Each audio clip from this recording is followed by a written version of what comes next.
24 horas. Central.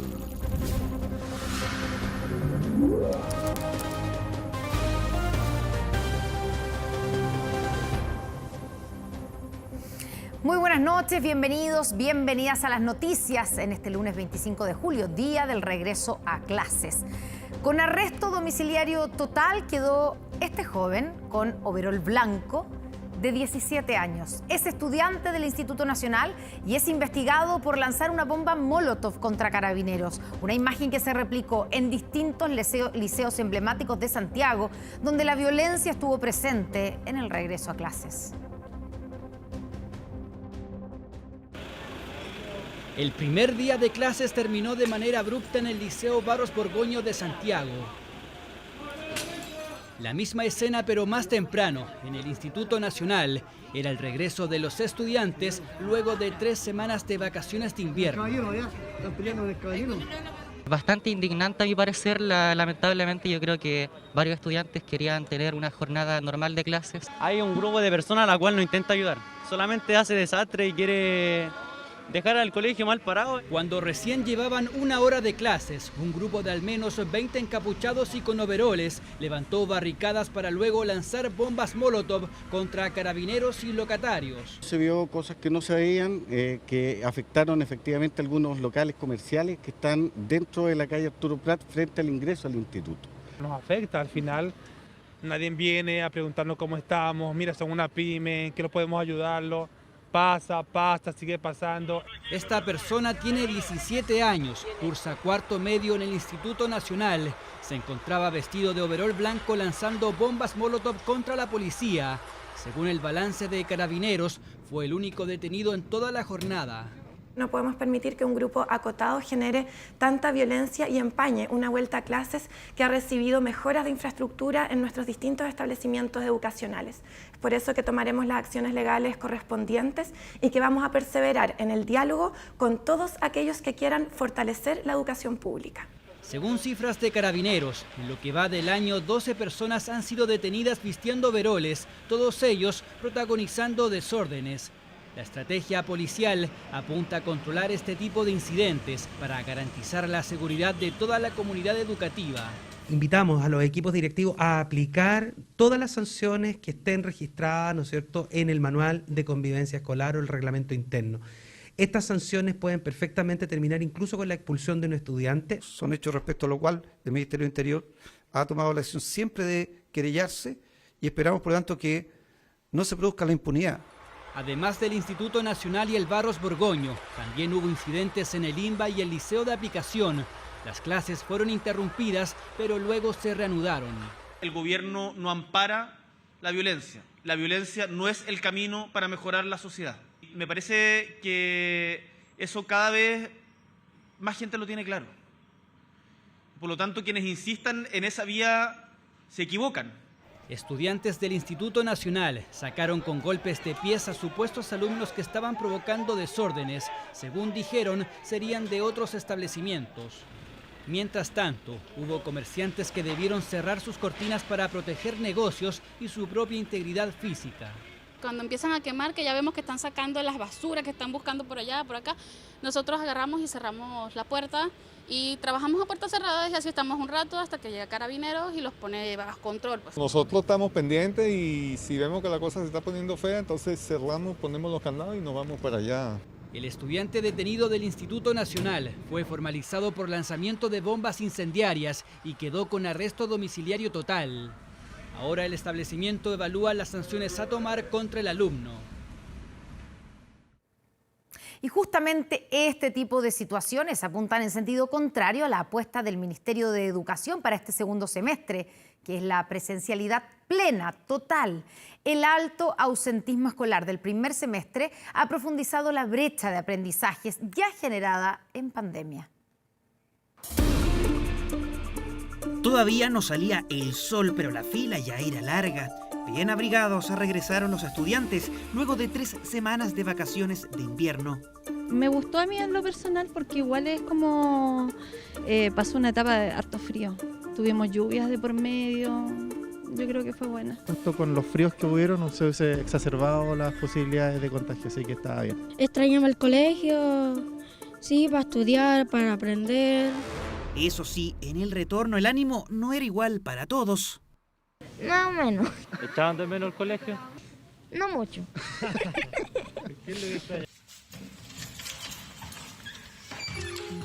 Pero no le quedaba otra, había que volver a clases, sobre todo en un año en que la presencialidad en las aulas ha estado lejos de las aspiraciones del gobierno.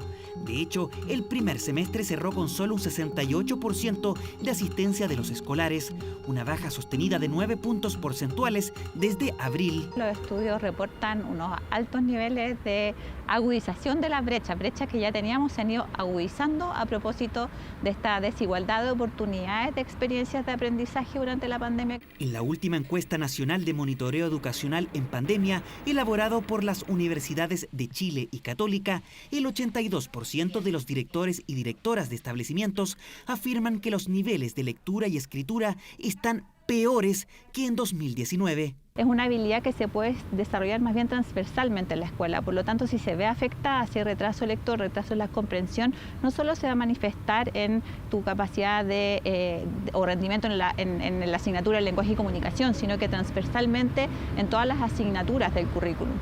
Algunos especialistas estiman que la falta de clases presenciales provocó un retroceso de 1 año y medio en el aprendizaje en Chile. Habríamos crecido tanto la situación que en la actualidad América Latina y el Caribe en promedio tendría la cantidad de niños alrededor del 80% de los niños, igual en el promedio que los niños de la zona de África, la subsahariana, más pobres de África. El gobierno busca que durante el segundo semestre el sistema educacional en Chile se acerque a la presencialidad plena.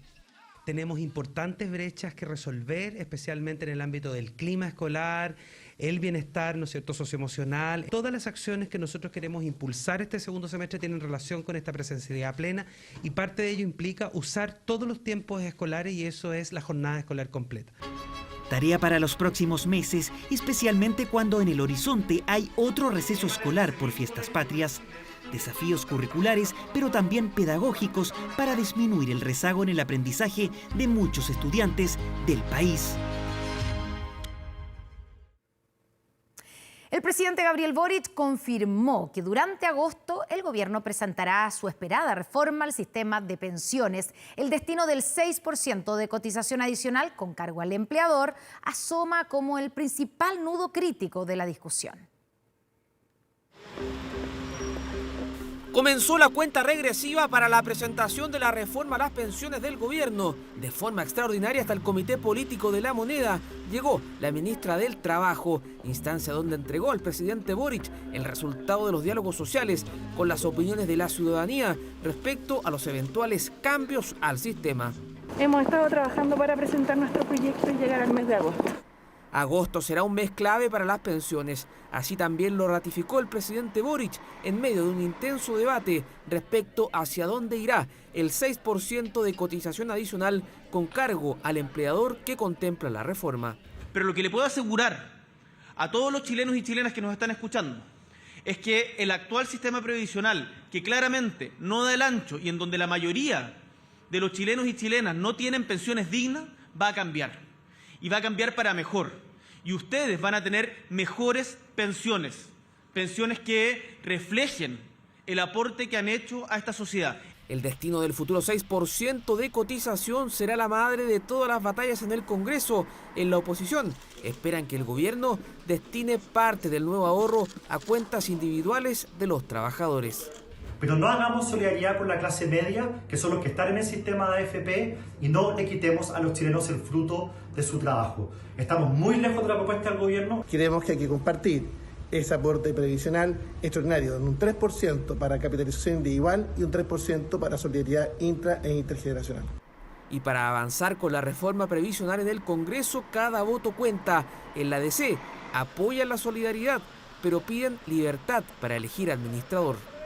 Es importante que un sistema de pensiones tenga solidaridad porque eso es necesario para mejorar las pensiones.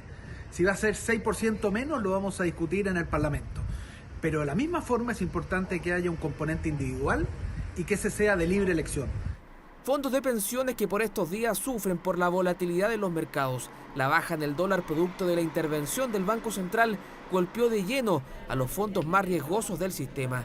Si hasta el 15 de julio todos anotaban ganancias, el escenario cambió drásticamente. El fondo A pierde un 0,53%, el B un 0,29% y el C retrocede un 0,23%. Durante las 2 primeras semanas de julio, los fondos más riesgosos mostraron resultados positivos en línea con el aumento del dólar. Luego, con el anuncio del Banco Central y la posterior caída del dólar como resultado de su intervención, está llevando a los fondos más riesgosos a resultados levemente negativos en lo corrido del mes. Debemos recordar que los fondos previsionales son de largo plazo y que las inversiones siempre han tenido fluctuaciones. Lo ocurrido estas últimas 2 semanas forman parte de ello. El precio del dólar volvió a caer en esta jornada hasta los 937 pesos, a la espera de una reunión clave que sostendrá este miércoles la Reserva Federal en Estados Unidos.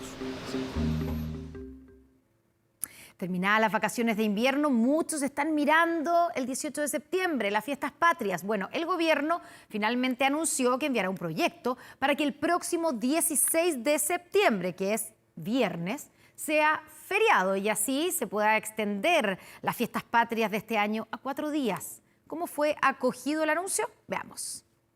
Presidente, ¿habrá feriado el 16 de septiembre, no? Pregunta ciudadana con olor a chicha y empanada, porque este año las fiestas patrias, según el calendario, contemplan por ahora el sábado 17, el domingo 18 y el lunes 19 de septiembre. Una duda que resuena hace casi una semana.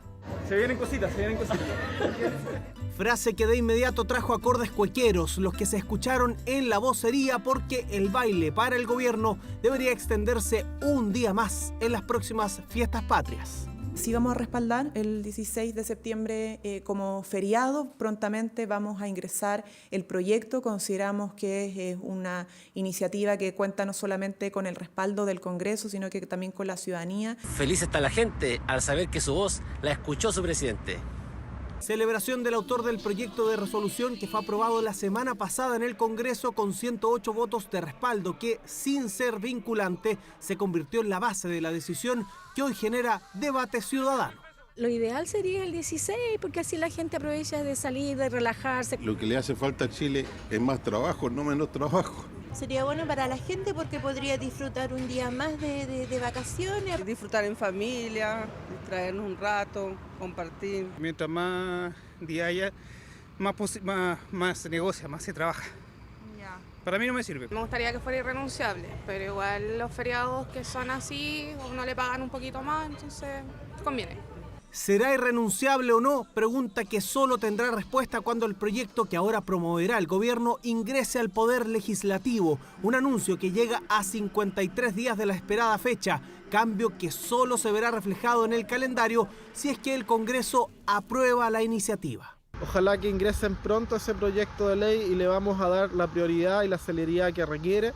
Declarar feriado el 16 de septiembre es un daño para el país que necesita reconstruirse, necesita volver a crecer. Claramente esto afecta a la pequeña empresa, al comercio y a otras actividades. Al mundo del turismo hay que darle certezas para que el 16 de septiembre sea feriado y ellos se puedan preparar debidamente. Debiéramos tener algunos incentivos extra. Celebración donde la cazuela y la chilena no pueden faltar. Así lo dice un referente que por más de 30 años estuvo en el Parque O'Higgins y que este año dice no tendrá ramada debido a la incertidumbre. Eso sí, le entrega consejos a fonderos y clientes. Uno cuando hace una fonda se organiza con mayor anticipación, hay que ver la parte logística, hay que ver la infraestructura, la parte personal. Si hay 2 días que uno lo está pasando bien, también 2 días para reponerse y disfrutarlo en familia, que es bastante bueno. Día extra que muchos van a aprovechar con empanadas y uno que otro brebaje que sirva para celebrar o pasar alguna pena, porque sí,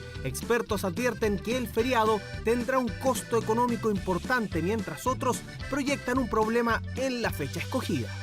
Va a tener un costo para Chile del orden de entre 120 y 140 millones de dólares. Desde ese punto de vista, es muy probable que en septiembre próximo ya nuestro IMASEC o índice de actividad económica ya va a estar en zona negativa. No considera el hecho de que el 17 es un día hábil. Tal vez habría sido mucho mejor que el feriado fuera el día 20. Es una buena noticia para el turismo especialmente el turismo interno, especialmente en los destinos, en las economías locales. Un día más para celebrar después de 2 complejos años encerrados por la pandemia. Y no se las vaya a dar de encachado, dicen los expertos, porque la platita no sobra, menos en el actual contexto económico. Lo ideal, recomiendan, es mantener el mismo presupuesto y hacerlo rendir una jornada más. Con amigos, la familia o zapateando en solitario, lo importante es que es casi un hecho que en septiembre un feriado se suma al calendario.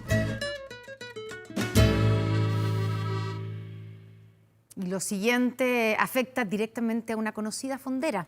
La amarraron junto a 2 de sus hijos, les apuntaron con pistolas y gritando buscaban desesperadamente oro y dinero.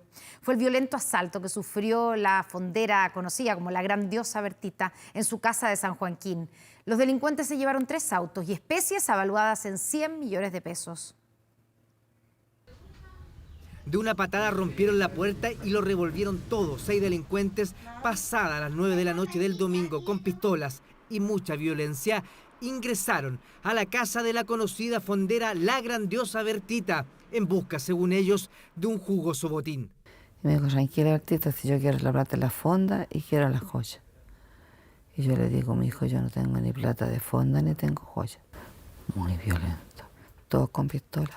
Desesperados buscaban oro y dinero en efectivo. Amarraron a la Bertita, a su hija y a su hijo. Ellos fueron duramente golpeados. Al pato lo amarraron, le pusieron un calcetín en la boca, los pies, las manos. Le pegaron cachazos, le pegaron patas en la cara, en las costillas. ¿Qué hago yo sin mi hijo? Nada. Uno andaba con revólver, otro andaba con una pistola automática y andaban con cuchillo. Se llevaron dinero en efectivo, televisores y los 3 vehículos de la casa. Un Maserati, un Jeep Cherokee y una camioneta San John. Ninguno de los autos tenía seguro. Entre los vehículos y las cosas que tenemos en la casa, sin darnos cuenta, calculamos unos 100 millones de pesos. Mi mamá es la que salió más afectada de esto. Tiene hasta el momento una fractura en la muñeca. Para los años que llevan viviendo acá nunca había pasado nada. A sus 77 años y con una diabetes a cuesta, la Gran Diosa lo pasó muy mal, lejos de aquella vitalidad que muestra en sus 60 años de fondera y que ha repletado de alegría al Parque O'Higgins. No se gana tanta plata, pero se gana su poquito. Le voy a contar una pura cosa, que si a mí la carne no me llega a primera hora, yo no le recibo nada y me tienen que devolver mi plata. Un poquito bajoneada, un poquito me duele mucho la cabeza. Pero la Bertita es luchadora y pese al robo ya planifica la postulación a las fondas del Parque O'Higgins. Más aún cuando supo la noticia de que el gobierno apoyará el feriado del 16 de septiembre. ¿Va a haber Gran Diosa Bertita? Sí, con la ayuda del Señor. Sí, va a haber Gran Diosa Bertita. Este lunes fueron recuperados 2 de los autos robados, incluido el Maserati 2014. La Fiscalía Sur dispuso las primeras diligencias a las unidades especializadas de Carabineros de Chile para esclarecer el hecho. La pieza se la dieron vuelta, pero es terrible, pues. Todos preocupados porque en realidad estos tipos a cualquier casa se pueden meter. A la casa de un vecino no había pasado nunca. Y ahora me tocó bailar con la fea y eran 6 personas. La Gran Diosa y su familia sufrieron un violento robo en San Joaquín, la comuna donde todos los conocen, donde han vivido desde siempre y donde nunca, hasta el domingo, les había pasado nada. Si se impone el apruebo, ¿cuándo se deben realizar los eventuales cambios a la propuesta constitucional? Bueno, la idea divide al oficialismo, que enfrentan a los que creen que todo debe ocurrir después de la elección, y por otro lado, a los que aseguran que los compromisos de cambio deben pactarse hoy. El presidente Gabriel Boric también marcó su preferencia, vea. Esta es la chapita de la prueba para que la vean. Aquí. Chapitas que dicen apruebo pero sin apellido, el que algunos quieren darle con miras al 4 de septiembre. Aprobar para reformar o mejorar es la idea que ciertos personeros al interior del oficialismo quieren impulsar mediante un acuerdo. Idea que genera cierto consenso, no así el momento para hacerlo. Y ese es el debate que hoy divide y que enfrenta a quienes aseguran que cualquier conversación se debe realizar tras la elección y los que pretenden que el compromiso de cambios concretos se haga a la brevedad. Tomemos esos elementos de duda, acordemos que serán modificados después del triunfo del apruebo. De esa forma aseguraremos un buen resultado. Así Así, miembros del socialismo democrático instan a que cambios en el sistema político o el devolverle el nombre al Poder Judicial se comiencen a conversar desde ahora. El propio presidente Boric entregó su parecer. Tenemos acuerdo en todo el sector, todos quienes apoyan al gobierno, de que es posible mejorar. Como dijo la expresidenta, no es perfecta, más cerca es lo que yo simplemente soñé, pero todo es perfectible y vamos a llevar adelante ese proceso después del plebiscito. Integrantes del socialismo democrático se reunieron en la sede del PS para avanzar en una posible propuesta de documento que contenga todos los compromisos de cambio que impulsarían de ganar el apruebo, tema abordado este lunes también en el comité político. Esa es una discusión que estamos dando dentro de los partidos políticos. El Partido Socialista no tiene una definición tomada y vamos a tener que hacer reformas muy probablemente y por lo tanto es un espacio que hay que ir conversando. Hay que mejorar lo que hay que mejorar. ¿Cuál es el momento? ¿Cuáles son esas mejoras? Es algo de lo cual los partidos políticos tienen que ponerse de acuerdo. Pese a que en el oficialismo concuerdan en la necesidad de hacerle modificaciones al texto constituyente, en Apruebo Dignidad no todos comparten los tiempos en los que se presenta esta idea de propuesta de cambios. Discusión dicen que debiera darse después del plebiscito. No nos parece que es el momento de llevar adelante esa discusión, porque nos quita fuerza, sencillamente para el apruebo. ¿Sería post plebiscito? Yo creo que post. Tengo algunos mínimos que no hay que cambiar de esta Constitución. A mí me parece que los pisos generales, por ejemplo, de democracia más participativa son fundamentales, la paridad es fundamental, la existencia de una posibilidad de autonomía territorial indígena que tenemos que ir dibujando en las leyes complementarias, para mí son fundamentales. La prioridad hoy día es trabajar por el triunfo del apruebo. El socialismo democrático espera reunirse nuevamente la próxima semana para poner sobre la mesa las opciones de propuesta de cambio a la Constitución de ganar el apruebo el próximo 4 de septiembre. Y en el sector del rechazo reconocieron que surgió algo de relajo en algunos de sus miembros, lo que generó que la distancia que había logrado esa opción por sobre el apruebo se acortara según algunas encuestas. Desde ahora, dicen, cambiarán la estrategia. Una opción que según algunos sufrió un estancamiento, números que lo demuestran, los que obligan a una reestructuración del relato de la campaña del rechazo en Chile Vamos. Este lunes ya se apreciaron algunas decisiones como en RN, que integrará a exconvencionales para que se sumen al despliegue territorial. Algunos de nosotros nos hemos tomado algunos días de vacaciones considerando la gran cantidad de tiempo que destinamos a esto y necesitamos recuperar tiempo con nuestras familias, pero sí evidentemente ahora nos metemos de cabeza en el terreno todos. Se acabaron las vacaciones tras el golpe que, según ellos mismos reconocen, significaron las últimas encuestas donde la brecha con el apruebo se acortó. Los resultados de CADEM son un ejemplo. Si hace 4 semanas la diferencia era de 17 puntos, la última muestra reveló una diferencia de 8. El rechazo bajó 5 puntos y se ubicó en un 47% y el apruebo subió 2 para llegar a un 39%. Había un cierto nivel de relajo en algunos. Yo creo que si algo provoca la encuesta de ayer es que hay un llamado a la acción. Nosotros queremos escoger como los que lideran la campaña en estas 6 semanas que siguen a nuestros convencionales, a voces transversales y a voces de la sociedad civil. Este 4 de septiembre los chilenos vamos a tener 2 opciones, o aprobar esta mala nueva constitución o rechazarla con esperanza de encontrar una constitución que nos una a todos y que nos haga salir adelante. Mensaje que buscarán reflejar en la franja ciudadana que coordina el exconvencional Fontaine. La idea de la oposición es que los redactores de la propuesta también sean protagonistas de la campaña, dejando atrás a figuras como la de José Antonio Kast, cuya reaparición criticando al gobierno la semana pasada no fue bien evaluada en el sector. Los alcaldes como Evelyn Matei y Germán Codina seguirán en el trabajo territorial y ante el cambio en las encuestas desde la otra vereda nace una pregunta para la oposición. El mismo senador Rojo Edwards dijo que mejor que Piñera se quede fuera de la campaña porque le hacía mal al rechazo. La pregunta para Chile Vamos es si van a esconder a Piñera o lo van a dejar aparecer en la franja. Al menos desde nosotros creemos que no son los protagonistas hoy día los políticos, si él lo tiene todo el derecho a hacerlo, por supuesto. Nadie va a vetar la opinión de un expresidente de la República, tendrá él que decirlo. En paralelo, el apruebo continúa con esfuerzos de campaña y esta semana sumó nuevas organizaciones sociales a su comando de Aprueba por Chile, campaña en terreno que comienza a tener efectos en las mediciones semanales. Las campañas comenzaron. Nosotros estamos hoy día en un trabajo decidido, territorial, y esperamos evidentemente que eso tenga consecuencias directas en el aumento del apruebo como opción. Quedan 40 días para el plebiscito del 5 de septiembre y los comandos comienzan a desplegarse en terreno con nuevas estrategias de cara al inicio de la recta final de la campaña. Camino que de momento muestra que la distancia entre ambas opciones se acorta, distancia que pretenden mantener las organizaciones sociales que no quieren la propuesta de nueva constitución, y este martes inaugurarán nueva sede, la llamada Casa del Rechazo.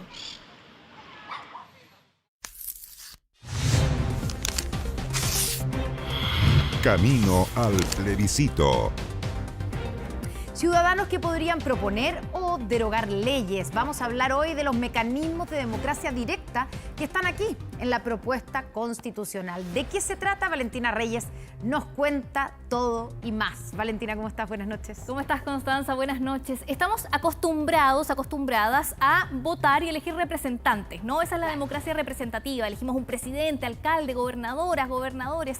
La que siempre hemos tenido nosotros. Eso es a lo que estamos acostumbrados. Pero acá en este texto se proponen ciertos mecanismos para que la ciudadanía incida, como dice su nombre, de forma directa. Por ejemplo, proponiendo una ley o derogar también una ley, como tú lo habías señalado. Vamos a pasar a un mapa para revisar que esto no es nuevo, se practica en otros países, como por ejemplo Uruguay, aquí cerca, en el cono sur, ¿cierto? Suiza, ya en Europa. Suiza son como los reyes de la democracia directa. Totalmente, son el ejemplo de la democracia directa. Y en Estados Unidos, un estado que es California. Por ejemplo, en Uruguay, el año 2004, se aprobó estatizar el agua potable mediante un referéndum que nace desde la ciudadanía. Esto para que vean que es algo que se ejecuta en el resto del mundo. Pero, ¿qué se propone en este texto? Vamos a revisar la nota que preparó Josefa Bunting. Si tuvieras que presentar un proyecto de ley al Congreso, ¿cuál sería? Para la comunidad LGBT. Sacar a todos los políticos. Lo que tiene que ver con el adulto mayor. El maltrato animal ya ha sido presentado, pero presentaría algo más riguroso. Sería con respecto a la corrupción. Que las sanciones fueran más fuertes. Sobre salud. Creo que en el ámbito de la educación, acerca de la educación. Aborto legal y seguro en todas sus causas para todas las mujeres. Si tuviera que presentar un proyecto de ley al Congreso. Sí, porque de esto trata la llamada Iniciativa Popular de Ley. Un mecanismo de democracia directa con el que usted podría presentar un proyecto que eventualmente se podría convertir en ley de la República. ¿Cómo? Su idea o iniciativa necesitaría del apoyo de al menos un 3% del último padrón electoral para ser presentada al Congreso, el equivalente a 500.000 personas aproximadas. Un grupo de ciudadanos se junta firmas y se presentan al Congreso iniciativas populares de leyes que el Congreso tiene que discutir. Lo que pasa es que aquí hay que tener cuidado con la regulación que se haga por parte del Servicio Electoral, porque el Servicio Electoral no podría constituirse en un segundo legislador que termine a lo mejor aminorando, menoscabando o regulando esta iniciativa de manera que la haga imposible. Otro mecanismo con iniciativa ciudadana es la derogación de ley, es decir, las personas podrían iniciar el camino para eliminar una ley vigente. Si se aprueba el texto, al igual que la iniciativa popular de ley, se necesitaría un mínimo de firmas, un 5% del último padrón electoral, es decir, alrededor de 750.000 personas. Y si tuvieras que eliminar una ley ya vigente, ¿cuál sería? Esta es que los militares están en esa cárcel que parece como una casa. La ley que le pagan a los presidentes. No sabría responder esa. Chuta, difícil, es tanta. La ley de pesca, por ejemplo. Eliminar una. Eso es difícil, no lo he pensado. Esto a mí me suena bastante novedoso. No es lo usual, porque usualmente eso se deja a los órganos, al propio legislativo, o también se deja la interpretación de los órganos como el Tribunal Constitucional o las Cortes Supremas, que hacen control de constitucionalidad de las leyes. El caso de Chile es uno de los casos en donde menos tipo de activismo en términos de la democracia directa surge. Hay ejemplos en donde se junta la firma, se activa el referéndum y finalmente se rechaza la propuesta de revocatoria. Pero atención, solo se podría solicitar la derogación de una ley que haya sido promulgada tras la entrada en vigencia de la eventual nueva Constitución. ¿Cómo participará el futuro Poder Legislativo? ¿Qué rol cumplirá si una iniciativa o probable derogación reúne los apoyos necesarios? Lo que conocemos como CERVEL, según el texto, sería el encargado de dictar la forma de implementación. Esto en un plazo máximo de 3 meses si se aprueba la propuesta constitucional. Bien, entonces hay dos mecanismos de democracia directa, pero pasemos a nuestra siguiente estación, porque la democracia directa es un principio constitucional que se encuentra en el artículo 2, por eso hay varios artículos que hablan sobre este tema. Vamos a la siguiente estación, en donde revisamos brevemente otros mecanismos. Por ejemplo, se podrían hacer referéndum en regiones y gobiernos locales. Esto es mucho más acotado. Se podría convocar a que la ciudadanía directamente decida sobre su región o comuna. 2. Las reformas constitucionales. En algunos temas se va a necesitar 4/7 del Congreso más un referéndum ratificatorio. Claro, que es como un plebiscito. Para confirmar si esa reforma va o no. Y artículo 386, ahí los tenemos si los quieren revisar en detalle, reemplazo de la Constitución. Y atención con esto, porque si la ciudadanía quiere reemplazar la Constitución, también podría surgir justamente de la ciudadanía. ¿Pero cómo? Con un 25% del padrón electoral. Estamos hablando de 3 millones más o menos, como 3.700.000 personas. Si firmas. Consideramos, claro, si en este consideramos caso un tendrían padrón, que juntar 3,5 millones de firmas para recién convocar a un referéndum que diga si se aprueba o rechaza, por ejemplo, una nueva constitución. Claro, para ese paso, no es tan simple. No es tan fácil. Pero igualmente es novedoso. Parte de la propuesta constitucional que habla de estos mecanismos, Connie, para entonces que las personas participen de forma directa en la democracia. Muchas gracias, Valentina. De nada, buenas noches. Muy buenas noches. Y nos vamos a otros temas del día. El Papa Francisco llegó a Canadá para pedir perdón por los abusos de la Iglesia Católica contra los indígenas y hacer frente al escándalo, ¿cierto?, del hallazgo de miles de tumbas de niños en los colegios católicos. ¿Qué impacto tiene este gesto histórico? Veamos.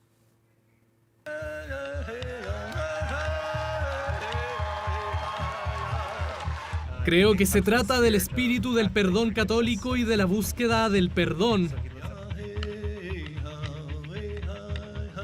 Creo que esta visita está un poco atrasada.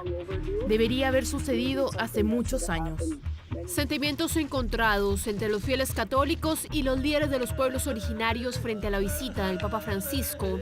Un viaje que durará 6 días y cuyo principal objetivo es pedir perdón por los abusos de la Iglesia Católica contra los indígenas en Canadá. Estoy dolido. Pido perdón en particular por el modo en que muchos miembros de la Iglesia y de las comunidades religiosas cooperaron, también por medio de la indiferencia, en esos proyectos de destrucción cultural. Un perdón que el pontífice ya había pedido el pasado 1 de abril desde el Vaticano, pero que quiso ofrecer en persona a las víctimas de los internados católicos, en los que los menores indígenas eran separados de sus padres y evangelizados forzosamente, con violentas técnicas en las que se borraban todas sus tradiciones. Son traumas que en cierto modo reviven cada vez que se recuerdan, y soy consciente de que también nuestro encuentro de hoy puede despertar recuerdos y heridas. Las disculpas del líder de la Iglesia Católica fueron recibidas en medio de un profundo dolor por parte de los pueblos originarios, cuyos rostros y cantos mostraron el impacto que causaron sus palabras sobre la culpabilidad de la Iglesia en el manejo de los polémicos internados.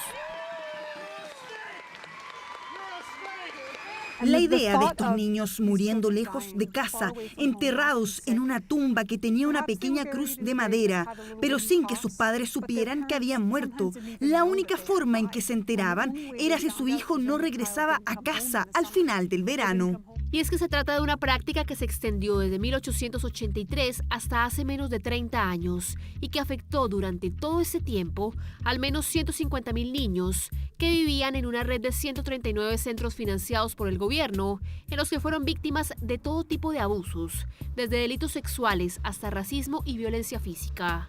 Por lo que los fieles católicos esperan que la visita del Papa contribuya a la reconciliación con las comunidades originarias. Tengo un inmenso respeto por este Papa, que se enfoca en la reconciliación y en entender lo que está pasando aquí en Canadá. Me parece muy importante el hecho de que venga a tratar de curar algunas de esas heridas. Aunque el Papa Francisco se reunió con las autoridades como el primer ministro Justin Trudeau y la gobernadora general de Canadá, ha dejado claro que el foco de la visita será reunirse con líderes indígenas y exalumnos de esos centros educativos.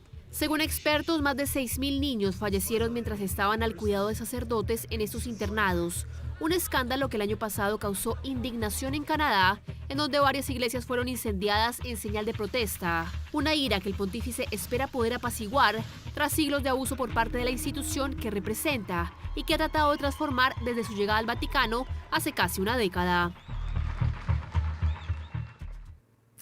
De vuelta en nuestro país, 56.000 millones de pesos invertirá el gobierno en mejorar y mantener los más de 12.000 paraderos de la región metropolitana. Recorrimos distintos sectores de la capital para comprobar el estado de estos refugios que quedaron en pésimas condiciones tras el estallido social, el mal uso o incluso el robo de cables. 4 millones de personas se mueven diariamente en el transporte público metropolitano, una ebullición constante donde los paraderos se transforman en un refugio vital para los pasajeros. Sin embargo, muchas veces las paradas lucen así, descuidadas, en mal estado o totalmente destruidas. Múltiples factores, entre ellos el estallido social, profundizaron las paupérrimas condiciones que sufre el sistema de buses de Santiago. El chileno no cuida en general nada que sea público. Es cosa de cultura, de estereotipos, valores de casa, muchas cosas. No, claro, no, aquí en Lluvia, olvídese, estos días que yo vivo aquí esta cuestión, no, ni las micros paran. La región metropolitana muestra una realidad asimétrica en cuanto a estas paradas. En Las Condes, por ejemplo, existen refugios con calefactores, mientras acá en Recoleta los vecinos no recuerdan cuándo fue la última vez que tuvo asientos este paradero, que está a metros de un centro médico. No, me parece mal que no estén los asientos para la gente mayor, para la gente que un poquito tiene alguna dificultad para caminar. Me parece mal. Punto en departamental con Vicuña Maquena y había un tipo que se estaba robando los paraderos. Estaba sacando los fierros y todo el cuento. Exigimos justicia por Benjamín y que esto no quede impune por una muerte de un niño solamente por estar en un paradero de micro. Situaciones como esta provocaron que en marzo de este año muriera electrocutado en un paradero de La Pintana un niño de 6 años. Mal estado de la parada advertido por vecinos incluso un mes antes. De repente la veo así como estirada y con la mano agarrando el fierro verde de atrás y empezó como a convulsionar. En total, la región metropolitana tiene 12.000 de estos puntos, los cuales tendrán un estándar superior a partir de un plan de mejoras que significará una inversión total de 56.000 millones de pesos en los próximos 4 años. El propósito acá es ir recuperando la infraestructura del transporte público para ir dándole dignidad a las paradas, para ir dándole dignidad también a la experiencia de viaje, que muchas personas que hoy día están escuchando, que se animen a ir volviendo al transporte público, que es lo que le va a dar sustentabilidad a nuestra ciudad. Hay un problema importante, genérico o de génesis, en lo que yo llamo una mala solución que se dio a los paraderos Transantiago, porque fueron construidos una materialidad que requiere mantenimiento. Los chilenos no somos buenos ciudadanos, somos destructivos, no cuidamos nuestra ciudad. 27 comunas están suscritas al convenio donde cada municipalidad licitará las obras de restauración, mantenimiento y conservación de miles de paraderos. Solo 5 comunas, todas del sector oriente, no serán parte del proyecto que busca también mejorar la comodidad e iluminación de estos puntos. Estamos recuperando una inversión importante en iluminación solar y en aquellos en que no exista o esta se haya deteriorado, la vamos a reemplazar por una iluminación que permita tener un entorno, no solo incluso en el paradero, sino de la mejor forma para proteger la zona integral y favorecer esta experiencia de viaje. Ya se han iniciado obras en casi 4.000 paradas, mejoras para elevar el estándar del sistema de transporte y para que no se repitan irregularidades que ya costaron muy caro. Estragos han causado las heladas en la producción de frutas en la región de Valparaíso. Un 40% de los cultivos de cítricos se han visto afectados por las bajas temperaturas. Por fuera no se ve daño de helada, pero por dentro sí le afectó. Es solo una de tantas, mandarina que nos muestra el verdadero daño tras el paso de las heladas, condición climática que hace 14 años no se presentaba en la zona. Temperaturas bajo cero que han afectado a la producción de cítricos. Los agricultores del interior de la región de Valparaíso están en alerta. 60% de la fruta se cayó y lo que queda en el árbol, el otro 60% está dañado, seco. Cientos de naranjas y mandarinas hoy simplemente en el piso. Pérdidas millonarias aseguran estos pequeños agricultores. Este predio tiene cultivado 42 hectáreas. El daño a la producción fue de un 60%. 3 días de intenso frío causaron estragos. 15 años atrás se vio una helada como esta y vamos a tener que evaluar si ponemos herramientas como los ventiladores para control de helada. De la mitad que quedó en el árbol, va a haber que botar la mitad de la otra fruta porque está con daño de helada. Compleja realidad para las comunas de Quillota y Limache, sectores más expuestos a este fenómeno. Se calcula que el porcentaje de pérdida en hortalizas y naranjas es de un 40%, complejo escenario que no se registraba desde el 2007. El intenso frío generó, por ejemplo, que el 40% de la producción de paltas se perdiera, así como el 70% de las cosechas de frutos cítricos. Delicado panorama que se prevé traer alza en los precios de ferias y terminales hortofrutícolas. La próxima semana puede que esté a 2.000 pesos la malla, a lo mejor en diciembre va a estar a 20.000 la malla. La chilena normalmente siempre está a 500 pesos. Como cuesta encontrar el producto, a 800. Impacto económico que se podrá evaluar al final de la temporada y que responde al ingreso de una masa polar con temperaturas de entre 0,6 y 1,5 grados bajo cero. Estas masas de aire que han sido mucho más intensas que lo normal han estado afectando no solamente al Valle Central, sino que también a Valparaíso Interior. Valparaíso no está contemplada entre las regiones donde hace algunos días se declaró emergencia por nevadas y heladas. Respecto a las ayudas del Estado que ha dispuesto, no las conocemos, no sabemos cuál es su cuantía. Desde el Ministerio de Agricultura aseguran que en terreno se está monitoreando la situación de los pequeños agricultores afectados. INDAP en terreno están haciendo un catastro y ya en el caso de Quillota se está viendo opciones en algunos casos de reposición para la próxima temporada. Masa de aire más intensa que de lo normal, que afecta a las frutas más sensibles como los cítricos. Heladas que los próximos días podrían ir acompañadas de nuevas alzas de precios. Estas son las impresionantes imágenes que nos llegan desde Japón y que corresponden a la erupción del volcán Sakurajima, un hecho que ya ha provocado la evacuación de localidades cercanas.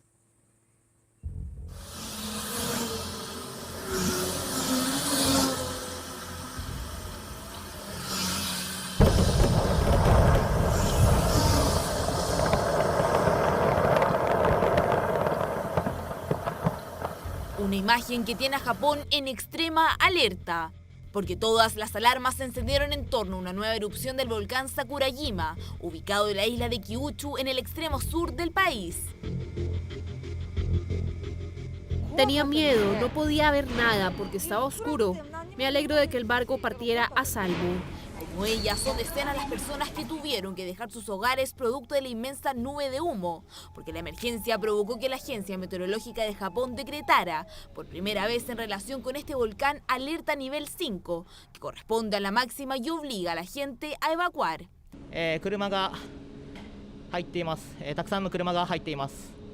La preocupación colectiva llegó cuando el estallido del volcán arrojó cenizas a unos 2,5 kilómetros del cráter, porque es a solo 4 kilómetros de distancia donde viven al menos 600 personas.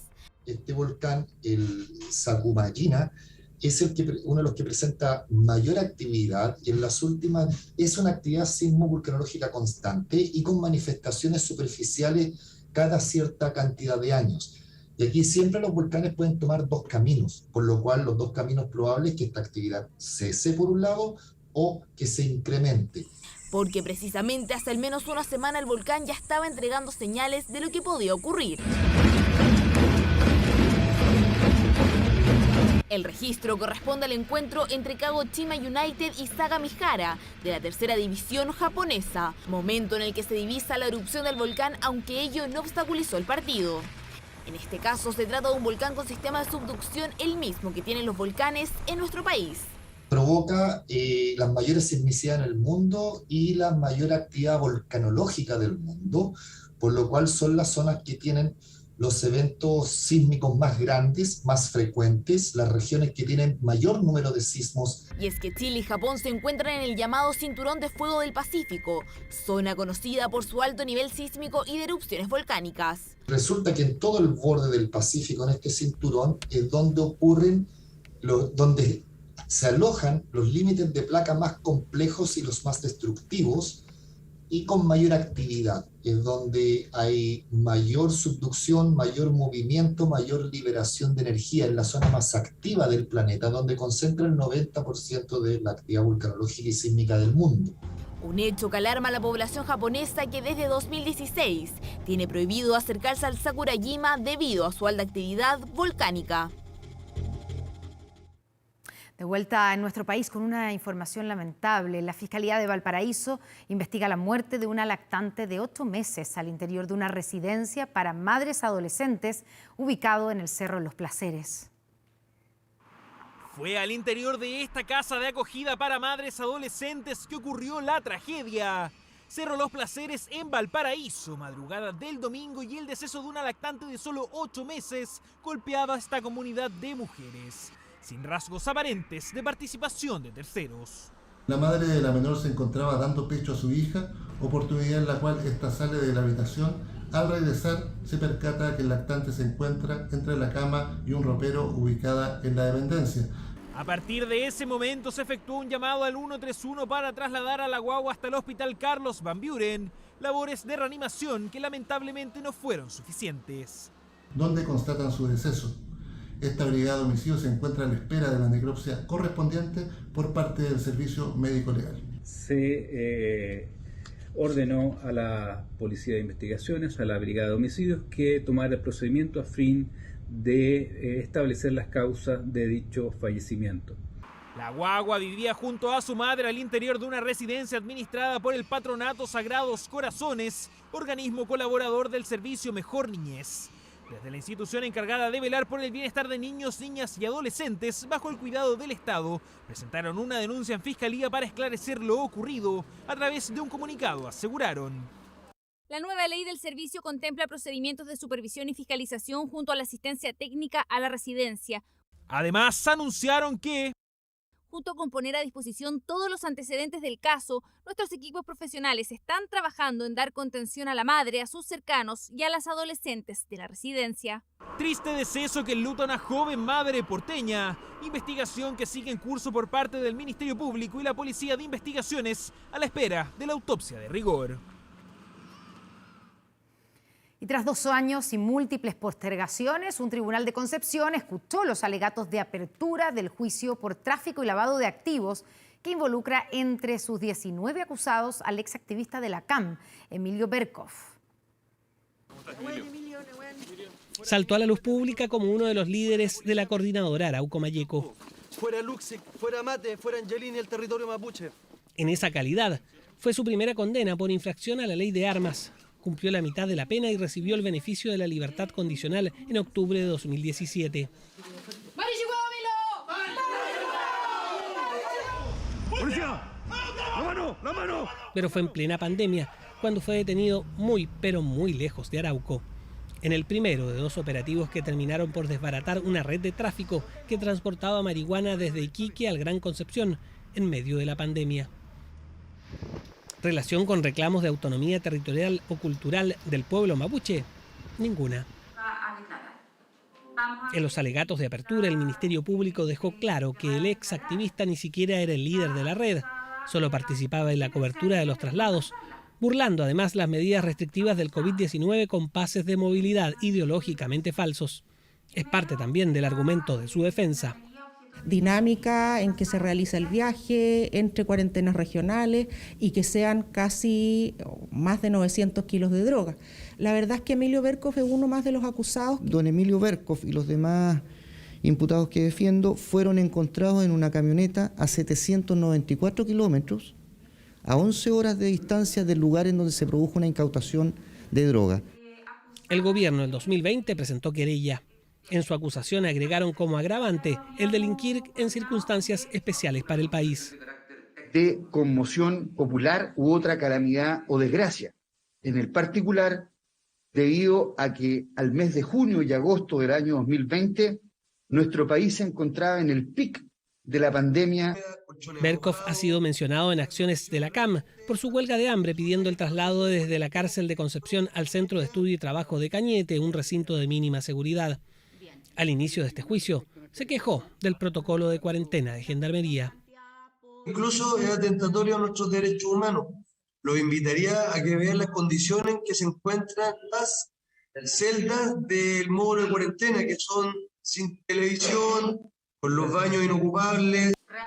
Un juicio que debiera extenderse cerca de 2 meses y donde las penas solicitadas van desde los 7 a los 20 años de cárcel.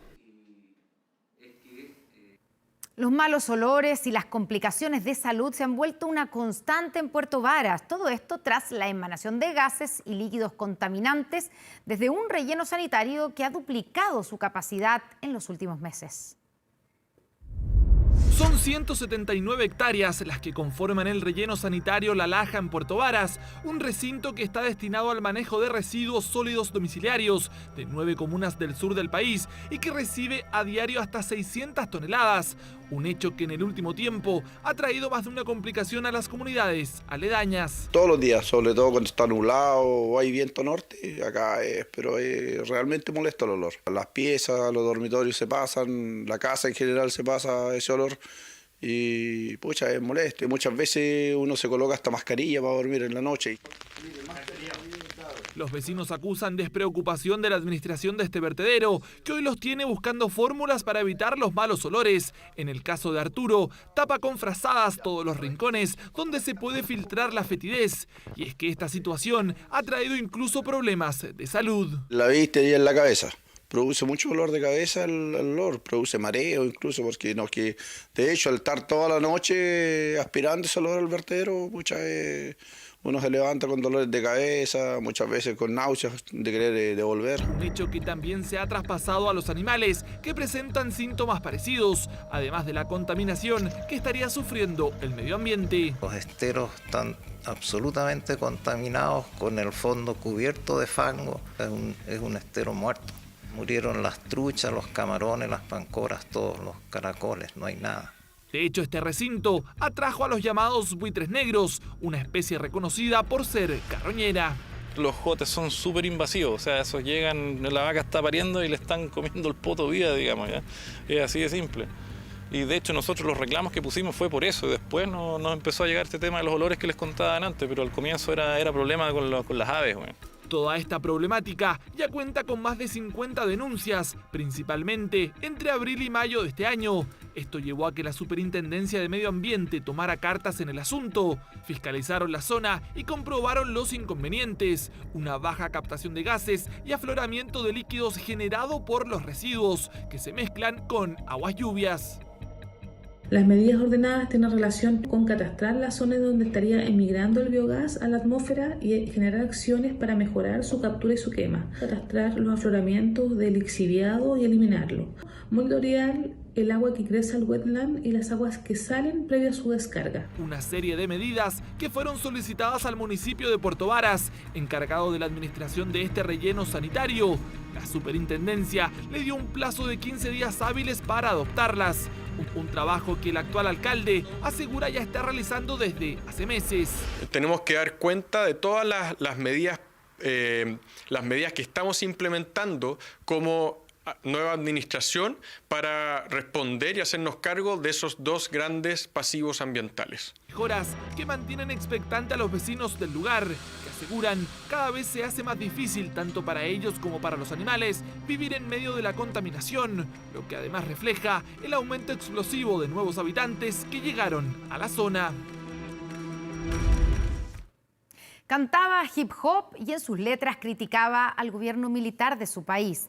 El también parlamentario fue uno de los 4 activistas pro democracia que fueron ejecutados en Myanmar, en el sudeste de Asia, un hecho que ha provocado condena mundial.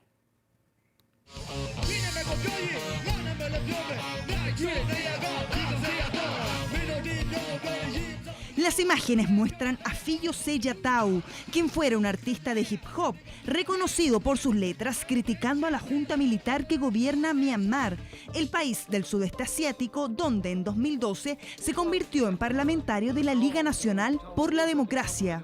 Sin embargo, Seyatau fue detenido por orden de la junta militar en noviembre del año pasado y ahora fue ejecutado. El cantante y legislador fue uno de los 4 activistas pro democracia que recibieron la pena máxima bajo la acusación de violar la ley antiterrorista. Esta sería la primera vez que esta sentencia se hace efectiva en las últimas 3 décadas. Todo indica que la junta militar tiene la intención de seguir llevando a cabo las ejecuciones de los que están en el corredor de la muerte. En 2021, el ejército de Myanmar tomó el poder del país, desencadenando protestas generalizadas y provocando una represión contra los manifestantes y activistas a favor de la democracia. Otra de las personas que recibió la pena capital es Ko Jimmy, considerado uno de los pioneros del movimiento a favor de la democracia. Los otros 2 activistas ejecutados fueron condenados por matar a una mujer que presuntamente era informante de la junta militar. En un juicio a puertas cerradas que desató las críticas de los grupos de derechos humanos, los activistas fueron condenados en enero y abril. Un medio estatal informó este lunes de la ejecución de los 4, pero no se sabe exactamente cuándo ni dónde murieron. Este paso cruel y regresivo es una extensión de la actual campaña represiva de los militares contra su propio pueblo. Nuestra sangre está hirviendo hoy. Es demasiado. Está mucho más allá de lo que pensábamos. Mientras Estados Unidos advirtió sobre posibles sanciones contra la Junta de Myanmar, los manifestantes ya han salido a las calles tras la ejecución de los activistas. Una noticia recibida con indignación por parte de grupos de oposición y organizaciones de derechos humanos que temen que estas sean las primeras de varias ejecuciones.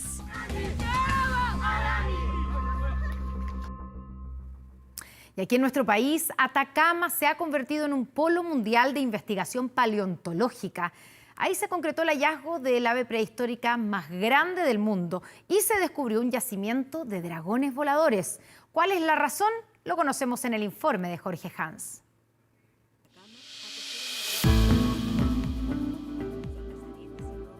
$8 millones de años de antigüedad, es decir, 1 millón de años antes de que el primer hombre habitara la Tierra, tienen las arenas y rocas de la formación Bahía Inglesa, que albergan fósiles de distintas especies de ballenas, milodones, megalodones, pingüinos, tiburones y hasta cocodrilos. Ahí hay una espina de hueso, ¿la ven?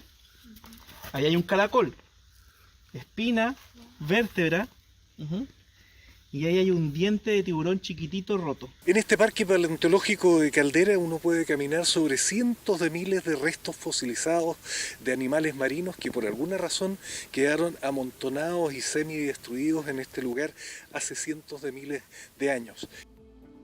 Aquí hay una especie de parque jurásico bajo tierra, inigualable acumulación de fósiles que primero fue depredado por una empresa minera y luego invadido por los llamados huaqueros, lugareños que extraían principalmente dientes de tiburón para venderlos a traficantes extranjeros. Diente blanco, tiburón blanco y eso lo vendía. En esos tiempos subían gringos con maletas con dólares en los cuales te compraban los fósiles en dólares.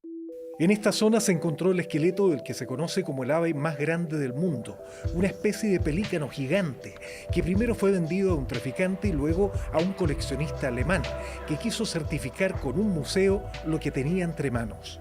El Museo de Frankfurt le certifica y le dice, tú tienes el ave más grande de la historia, pero esa ave es un patrimonio mundial, no tendrían que estar en tus manos. ¿Y por qué fue sacado de Chile?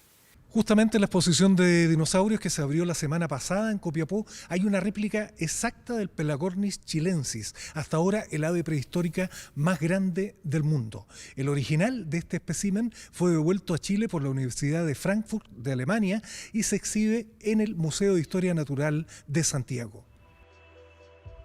Hoy el sitio paleontológico de Caldera está siendo administrado por la Corporación de Investigación y Avance de la Paleontología e Historia Natural, CIAN Atacama. va a permitir hacer un diagnóstico de la riqueza paleontológica de Atacama. No solo de los fósiles tan conocidos como los tiburones, las aves, los pingüinos y las focas de la formación Bahía Inglesa, sino que también los dinosaurios, los reptiles voladores que, por ejemplo, se pueden encontrar en la cordillera. Los dinosaurios y pterodáctilos fueron encontrados por una expedición de la Universidad de Chile en el Cerro Tormento, al interior de Diego de Almagro, y tienen una data de más de 400 millones de años, prácticamente la edad de la Tierra. La región de Atacama atesora un patrimonio paleontológico que se remonta a los últimos 400 millones de años. Podemos contar la historia del planeta gracias a eso y distinguirnos en el mundo como un polo de investigación científica acerca de los orígenes y de la historia natural del planeta Tierra. Así, Atacama y nuestro país se posicionan como un polo de investigación, divulgación y quehacer colaborativo en paleontología y ciencias de la Tierra. Quiero pedir unas empanadas con queso. Ese fue el llamado de una mujer al 133 de Carabineros. La afectada pidió así auxilio cuando era agredida por parte de su propio hijo. Carabineros, buenas noches. ¿Cuál es su emergencia policial?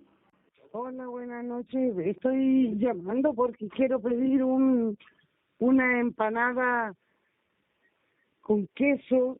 Sí, empanada con queso. ¿Usted es víctima de agresión? Sí. Ya. Sí. Ya, vamos a informar al dispositivo que vaya para allá.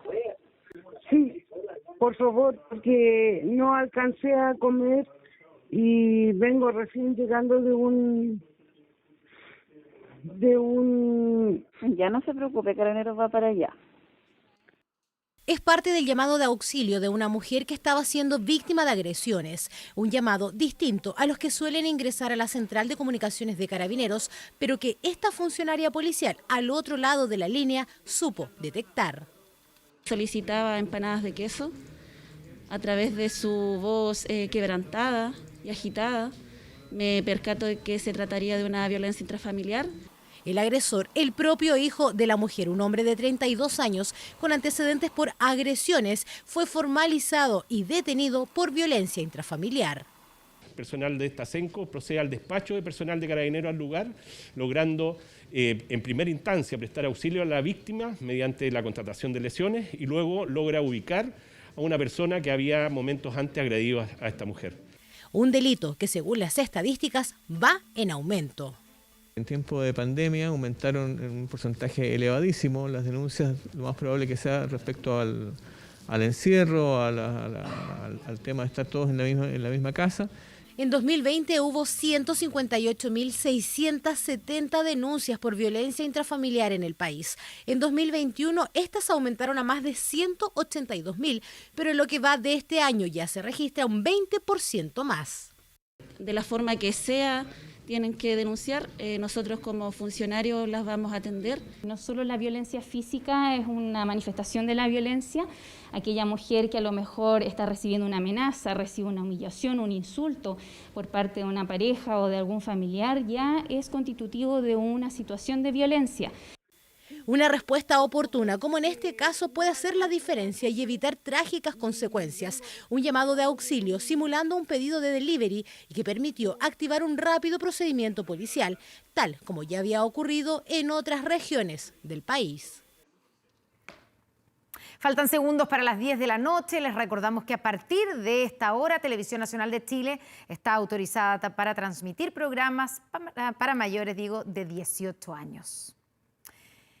El uso de psicotrópicos para adelgazar, como la fentermina, va en aumento, pero muchos desconocen sus riesgos. Ayer les presentamos una investigación periodística comenzada hace 8 meses y que derivó en una investigación penal para chequear si los doctores recetan este fármaco de acuerdo con la ley de drogas, es decir, solo si el paciente tiene una necesidad terapéutica real.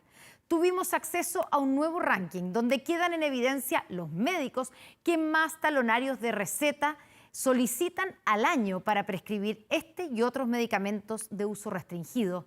Si el número de recetas cursadas levanta las sospechas, ¿por qué no se fiscaliza? Josefa Bustos y Verónica Olavarría con las respuestas. Ayer, en Crónicas del Domingo, le mostramos un lucrativo pero peligroso negocio. Ya. Seguimos a 3 médicos conocidos por prescribir a destajo recetas para adelgazar. Todos los antecedentes recogidos en esta investigación periodística los entregamos a la Fiscalía Oriente. 12 minutos por persona. 12 minutos y no va al baño, no almuerza.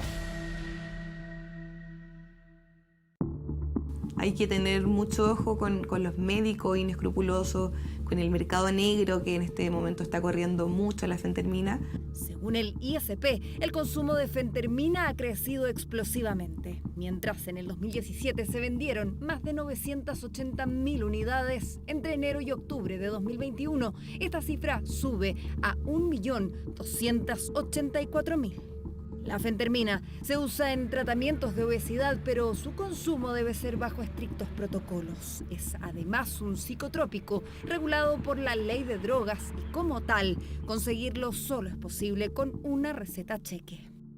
Un antecedente que poderosamente llama la atención. Hay una cantidad por sobre los promedios normales de otorgamiento de este tipo de recetas. Hay un ranking de la Autoridad de Salud con los médicos que más talonarios de recetas cheque para codeína en altas dosis, morfina y fentermina solicitan cada año. Muchos nombran a un doctor en la Florida. Hola, doctor. Él es el doctor Antonio Galvez, médico cirujano titulado en Chile en 1988. A noviembre de 2021, cuando hacemos este ejercicio, ha solicitado 23 de estos talonarios. ¿Por el peso que dejas? Sí. Tú no eres gordita, pues. Bueno.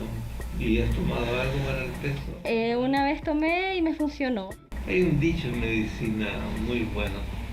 Si la sopita de pollo lo va mejorando, eso le seguimos dando. Solo la mide y la pesa. El secretario general de la Sociedad de Endocrinología y Diabetes revisa a ciegas esta consulta. Hay que hacer una historia clínica bien hecha, involucra una serie de preguntas que no se ven en el video. Es importante examinar, no solamente pesar y medir. Según el registro sanitario, el doctor Galvez ha despachado en total 1.150 recetas cheque a noviembre de 2021. La ley es tan estricta que incluso podría sancionar con cárcel a los médicos que prescriban este fármaco sin que haya una necesidad terapéutica. Amerita por lo menos una investigación de parte de las policías para saber si es que hay algo detrás, de algún caso sospechoso de tráfico de drogas. Estos son los 10 médicos que más talonarios de recetas cheque piden en 2021. El que menos solicita 126 talonarios, el que más 182. ¿Y la regla ha estado bien? Este doctor es quien lidera ese ranking en la región metropolitana y es el tercero a nivel nacional. Entre enero y noviembre del año pasado lleva 171 talonarios, o sea, 8.550 recetas cheque, divididas en 11 meses por 5 días de trabajo, por 8 horas cada día. Son 12 minutos por persona. ¿Y ese tiempo alcanza? 12 minutos y no va al baño, no almuerza. Y menos tarda nuestra consulta. En 2 minutos ya tenemos la receta para fentermina. Ya había sido condenado en 2002 por recetar ilegalmente psicotrópicos sedantes. Entregamos esta información a Fiscalía, pero durante su investigación se informa que ha muerto. Entre enero de 2021 y la fecha de su fallecimiento en 2022, este doctor despacha 11.800 recetas. Ya sabemos que pueden hacer mal, pero ¿hasta dónde podría llegar el daño de la fentermina?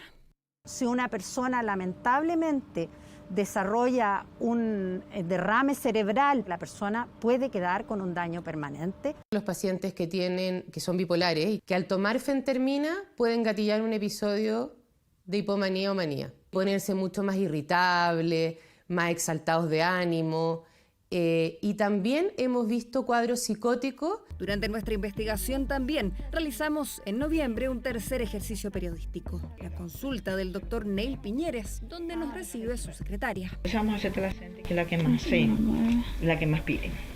Debe ser que es la mejor. Por 20.000 pesos ya tenemos la receta cheque, con firma y timbre del doctor Neil Piñeres, médico titulado en Colombia, acreditado para ejercer en Chile. A noviembre del 2021, cuando hacemos este ejercicio periodístico, ha despachado 1.450 recetas cheque. Nuestra investigación da pie a otra, penal, que desarrolla la Fiscalía. Tras 7 meses de nuestra denuncia, ordena la detención de los doctores. ¿Por qué lo hacía? ¿Cómo sabe usted que no la necesitaba? Es delito si no hay una necesidad terapéutica. ¿Siempre hubo necesidad terapéutica en todas sus recetas cheque? ¿Por Fentermina? ¿Puede subir ahí? ¿Cómo está? Josefa Bustos de Televisión Nacional. Usted da recetas cheque a personas que no lo necesitaban por Fentermina. ¿Por qué lo hacía? ¿Usted sabía que es delito? Que efectivamente no se cumplía ningún protocolo respecto de lo que era el otorgamiento o la prescripción de la receta. Es tráfico, es tráfico. En lo que va del 2022, este es el ranking de los que más despachan recetas cheque. Varios nombres del 2021 se repiten en este top 10.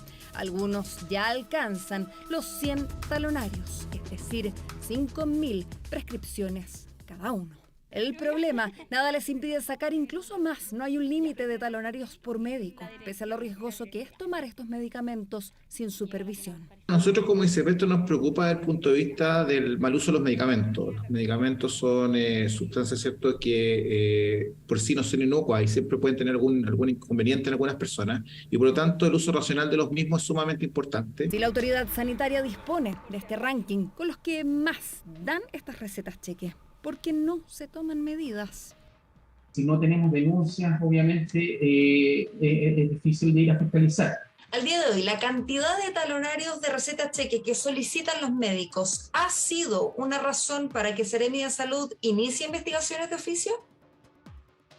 Lo vamos a realizar. ¿Hasta ahora no lo han hecho?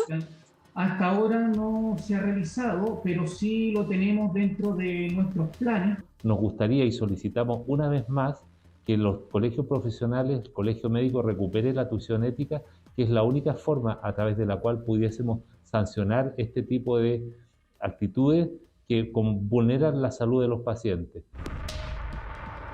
Los médicos de nuestro reportaje quedan con arresto domiciliario nocturno, firma y arraigo nacional, pero podrían haber muchos más dando recetas cheque y prescribiendo Fentermina ilegalmente y en total impunidad. Una denuncia gravísima en la investigación de Josefa Bustos que debe fiscalizarse y debe investigarse. Vamos a otro tema completamente diferente. Las mujeres ganan protagonismo en el cine y la televisión. La versión femenina de Hulk y la secuela de Pantera Negra son algunos de los estrenos que se acercan con heroínas liderando la acción. Una tendencia que viene en aumento. En la última película de Avengers, esta escena no pasó inadvertida. Estamos hablando de Marvel, ¿no? Es una supermarca, son millones y millones de dólares los que mueven, entonces necesariamente va a estar respondiendo a lo que el mercado le está demandando. Queremos más mujeres fuertes. Aplausos y vítores entre el público femenino hacían notar la potencia de todas esas mujeres a cargo de una batalla. Marvel de verdad va a hacer la diferencia mientras siga haciendo series al nivel de WandaVision. Ahora se une She-Hulk, que quizás tiene un tono un poco más de comedia. Y que se estrenará muy pronto en agosto, La Señora Hulk, poderosa como el hombre, verdosa como el hombre, pero mujer esta vez. ¿Quién va a proteger al mundo si no son personas como tú? Y ese es el punto.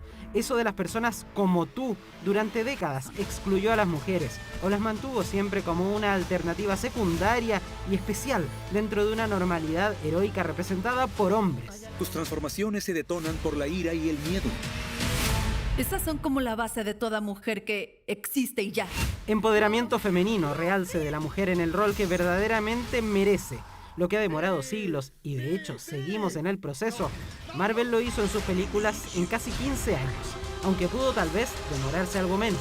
Recién después de que DC Comics tiene un gran éxito con Mujer Maravilla y Gal Gadot, es que Marvel tiene que echarle acelerador.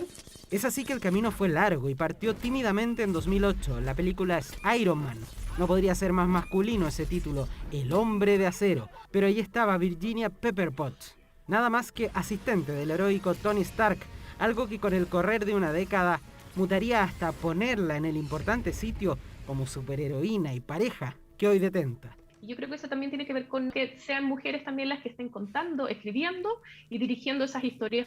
Pero el camino costó. Scarlett Johansson fue oficialmente la primera superheroína con todas las de la ley, cuando su viuda negra apareció en Iron Man 2, aunque la fórmula mostraba a una mujer muy típica del cine hasta el momento. Estaba ahí como un objeto.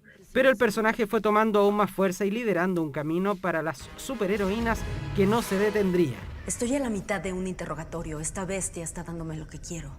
Yo no estoy dándole nada.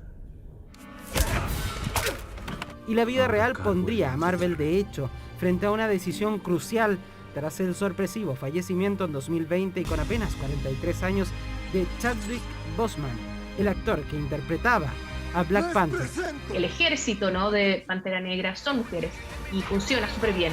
Y la opción no solo fue no reemplazarlo con otro actor, optaron por seguir, pero poniendo en el rol protagónico a una mujer, Shuri, la hermana del personaje. No solamente era un personaje de mujer fuerte, ella era la inventora de la tecnología, era el cerebro más grande de toda la película. Es el nuevo espíritu, mucho más femenino, que se respira en Marvel, como en esa potente escena en Avengers. Muchas niñas en el mundo entero van a ver a estas mujeres poderosas, y entonces, aunque sea un truco de marketing, sí nos sirve que todas las niñas vean esas películas y que digan yo también puedo ser así. Porque el cine va creando realidades, y esa, por donde se la mire, es positiva.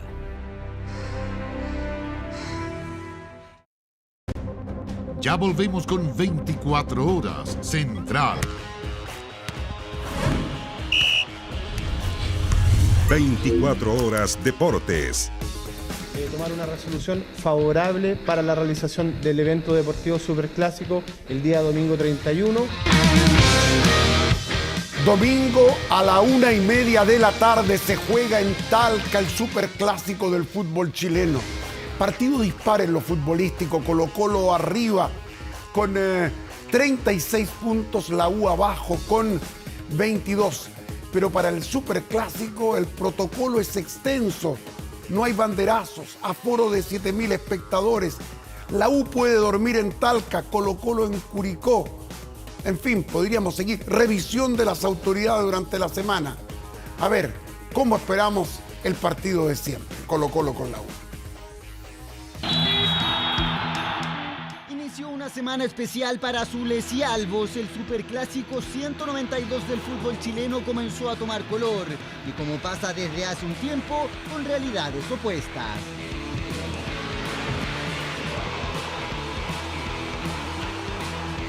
El que llegue mejor no quiere decir que vaya a ganar.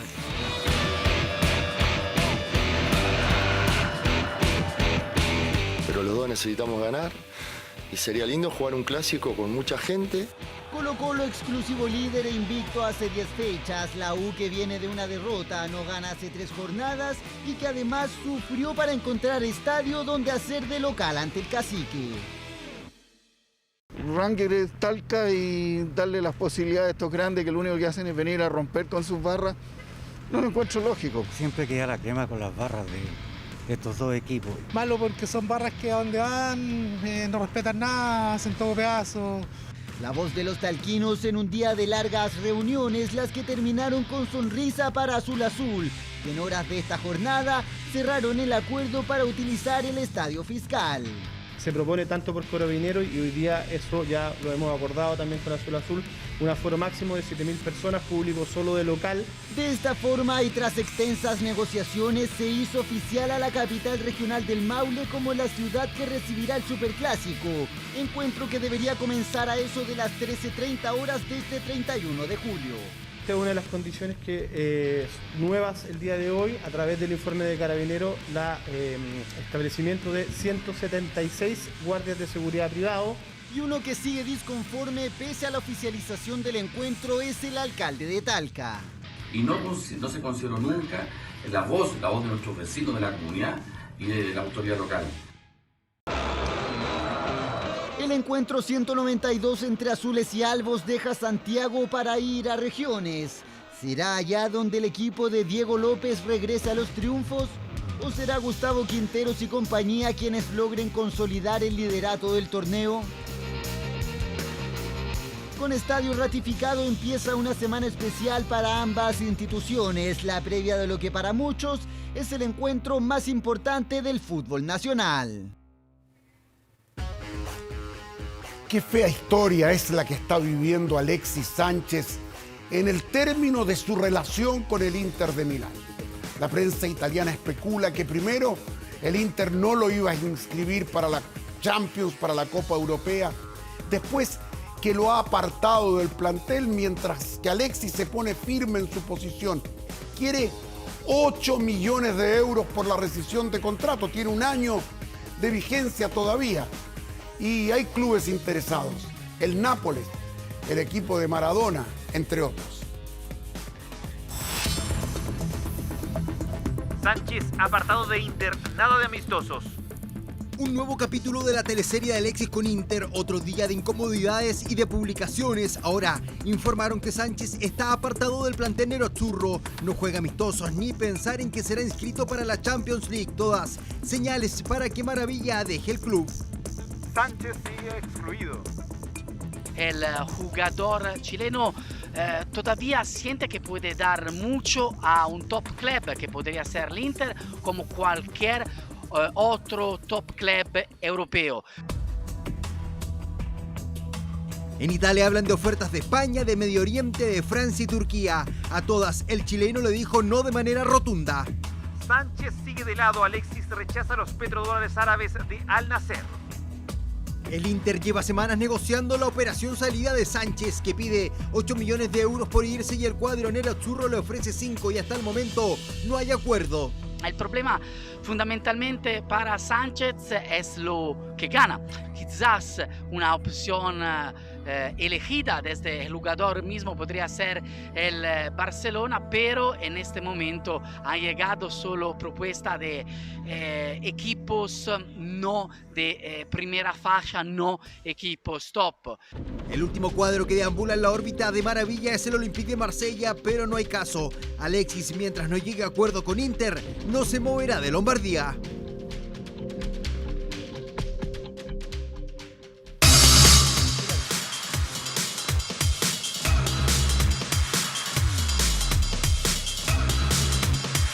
Sabemos que anoche en una dramática definición a penales, allá en Colombia, Chile clasificó para el repechaje mundialista después de empatar a 1 con la selección venezolana. En los penales definió Chile. El ambiente después del partido no era de euforia como uno puede esperar, a pesar del abrazo de las chicas. Por ejemplo, la capitana Tiane Endler, sin dar nombre, disparó contra el técnico de la selección chilena. Da la impresión que el ciclo de José Letelier no llega a Nueva Zelanda al repechaje del próximo mes de febrero. Y les cuento a propósito de este campeonato, antes de ir a la nota con Chile. Colombia clasificó para el Mundial, clasificó para la final, ganándole hoy a Argentina en semifinales por 1-0. Guerrero, Cáceres, Guerrero. ¡Chile el repechaje! ¡Lo hiciste, Carla! Y aunque fue más sufrido de lo que queríamos, pudimos sacar adelante el partido. Costó, pero se pudo. La selección chilena femenina venció a Venezuela en penales por 4-2 y logró mantener con vida la ilusión del Mundial 2023. Claro que tras el triunfo y el quinto lugar en la Copa América, apareció la dura autocrítica y también algunas divisiones. Hay que mejorar y ser autocríticos todos, no solo yo. Todo el equipo, todo el cuerpo técnico, porque si queremos pelear el repechaje y queremos conseguir un cupo al Mundial, no podemos jugar así. Duras declaraciones de la arquera y capitana de la Roja.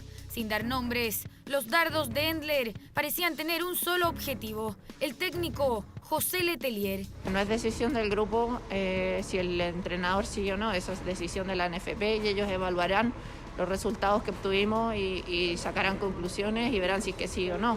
La disconformidad de la mejor arquera del mundo se hizo saber post partido, mientras que Letelier prefirió evitar cualquier polémica que pudiese provocar un quiebre al interior del plantel.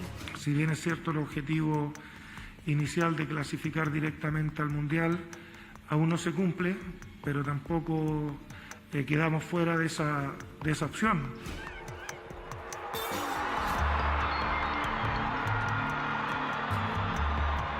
Una selección que al mando de Letelier llegó por primera vez a un mundial y a unos Juegos Olímpicos. Claro que esta vez la historia es otra y las dudas sobre la continuidad del entrenador de La Roja solo crecen. Yo creo que hay que tener un poco de calma primero y descansar y evaluar, y la autoridad pertinente tendrá que tomar las decisiones. La selección chilena femenina consiguió pasajes al repechaje para el Mundial de Australia-Nueva Zelanda. En febrero 10 equipos pelearán por los últimos 3 cupos al tan anhelado Mundial. La Roja todavía sueña con agigantar su leyenda. Ya volvemos con 24 horas. Estamos viendo 24 horas Central. ¿Qué momento está viviendo Ben Brereton, el delantero anglo-chileno de nuestra selección?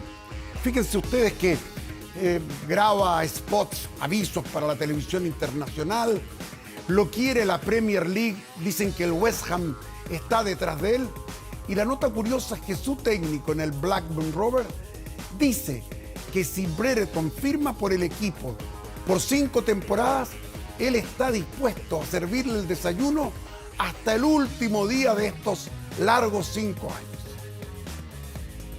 +3 for his country, Chile, and he finds the corner of the net. Ben Brereton Díaz. Es la gran joya de Blackburn Rovers el hecho de ser internacional con la selección de Chile y además de ser el goleador del equipo y segundo máximo anotador de la Championship la temporada pasada. Ha hecho que Ben Brereton Díaz tenga muchos pretendientes. West Ham sigue interesado en el delantero del Blackburn, Ben Brereton Díaz, quien impresionó en el campeonato de la temporada pasada y podría estar disponible por alrededor de 15 millones de euros. Ahora nuevamente en Inglaterra dicen que el West Ham United, equipo importante de la Premier League, va con todo por Big Ben.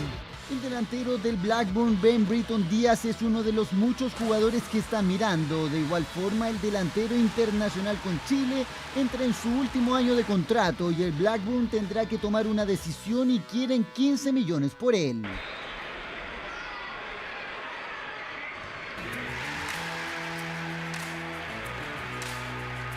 A Ben le queda un año de contrato con el Blackburn y para que se vaya cualquier equipo deberá pagar al menos 15 millones de euros por el atacante de La Roja, una pieza importante para su equipo. Por eso su técnico se despachó las siguientes declaraciones. Veremos qué pasa con Ben. Si llega a firmar un contrato por 5 años, le preparo desayuno y café todas las mañanas.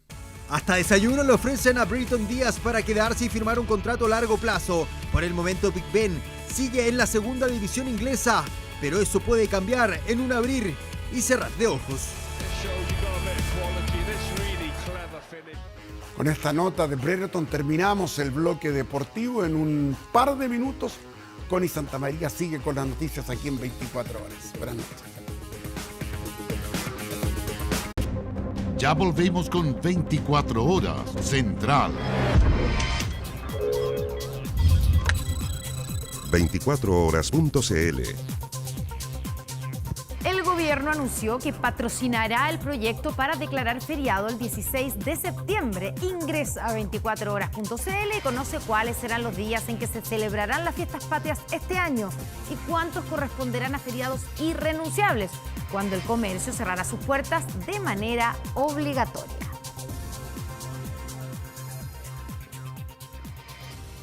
Terminan aquí las noticias, pero quédese en TVN porque ya llega Todo por mi familia y por Canal 24 Horas viene Vía Pública. Que descansen, buenas noches, hasta mañana.